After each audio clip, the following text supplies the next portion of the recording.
My name is Rob Mwangi, the author of book Five Fingers.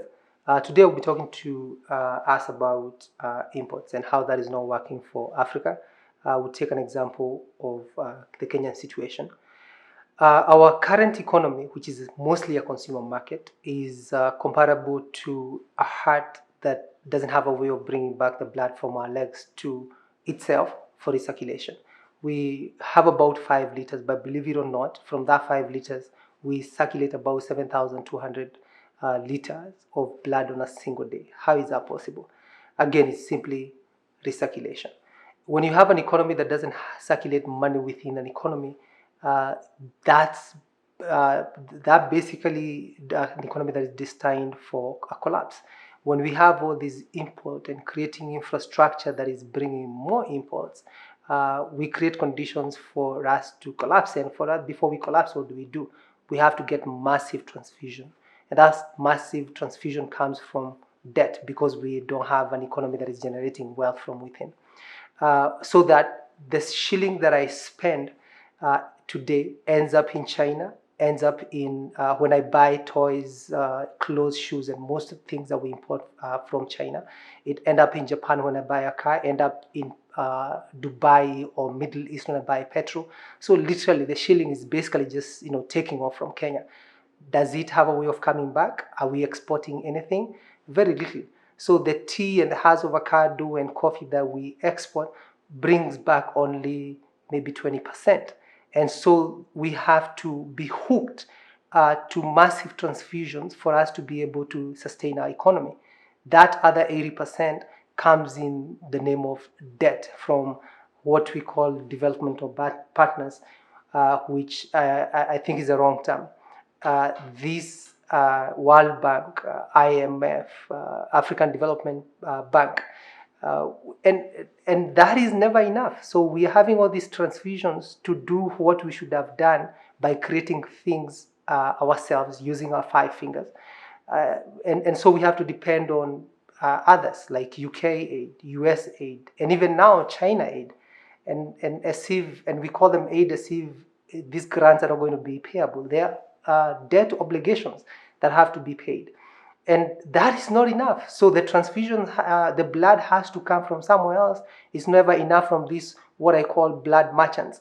We have to depend on donations from people like Jack Ma and Bill Gates. And that is not enough. We have to come up with conditions, with programs like in Kenya, they have something they call adopt a family, because all these things that we are doing are not working for us. The conditions are made worse by the fact that we are creating ports and we've created a railway that for the most part we are celebrating it as development, and we have confused development for structures, glass, concrete, and metal structures. It's visible, but it's for who? We have to realize from the point of view of China, SGR, or standard gauge railway, is an infrastructure that creates, expands their market, that they're able to bring more of their goods for export to Kenya, to Africa, using an infrastructure that they build using our money, meaning we borrowed money from them so they can build an infrastructure for us, but it's not really for us. It's actually for them to be able to send more things for to Kenya and Africa, and so it's their infrastructure, however you look at it.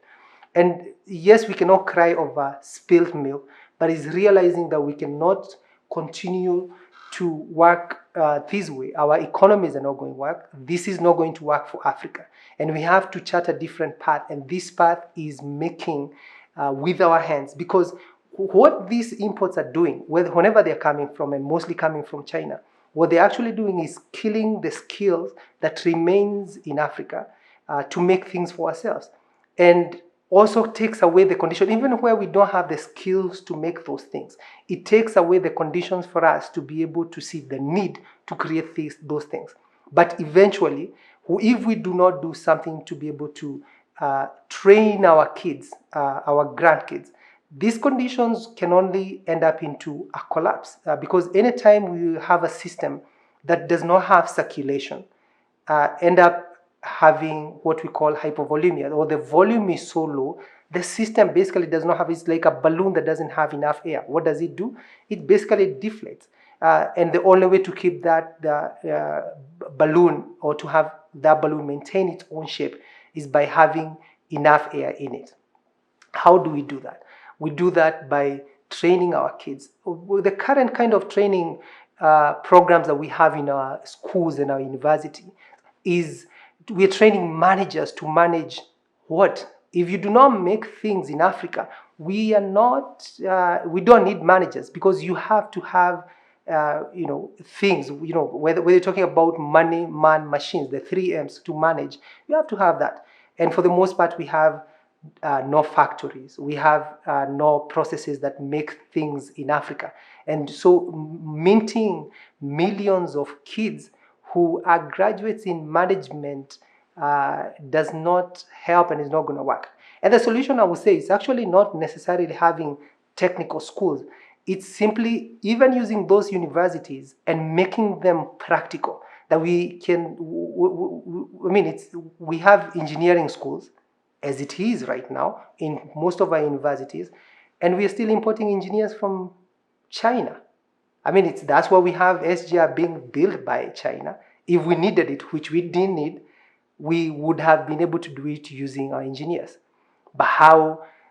So the solution, therefore, is to be able to have programs that can train our kids to make our stuff. It only takes 2 years. Any program uses the first 2 years as general education. So somebody is doing psychology and math and literature. But it's the last 2 years where you get into your program, into the technicalities of your training. And so it just literally takes retraining the kids that we've staffed with theoretical managerial knowledge into retraining them, taking them back to school, and equipping them with technical skills to make in Africa. It doesn't take long, and that's our hope. That's our solution. I'll give an example of how we lose and miss this opportunity. Think of a tea farmer, for example, in Kericho, who receives her money once she sells, because it's an export, which is good for us. She sells her tea, and she's paid in dollars. Yes, the money has to be translated into Kenyan shillings once it gets to Kenya, but she's able to earn us money from abroad. But look at how absurd it is, because as soon as she receives the money, she realizes, I have need for shoes, and I have the ability to buy the shoes. But there is no shoemaker in Kenya. So she looks around, and the only way she can get her shoes is by buying it from China. So immediately, this money that she just received, translated from dollars to the shilling, has to retranslated to the dollar to be able to transact internationally, so that she can be able to go to China and buy the shoe. And that's the transaction that is taking place. And it's sad, because now the shoe coming from China has to be transported by the sea, so she has to pay for shipment cost. And it has to get to the port, so there is a clearance fee and the taxes. It has to get on the SG on the railway, which means there is transportation cost. And on the last leg, it has to get into a matatu, a taxi, to be able to get it to her door. Literally, that doubles the shoe that was 1,000 shillings, which is equivalent to $10. Now that shoe, by the time it's getting to her door, is $20, 2,000 shillings. Lost in transaction. So when you look at the economy in Kenya, those transactions translates in people who are doing transportation. It translates into banking, into insurance, because we have to do marine insurance, and logistics. And so it looks like the economy is thriving when you look at the wealth that is being accumulated in those sectors.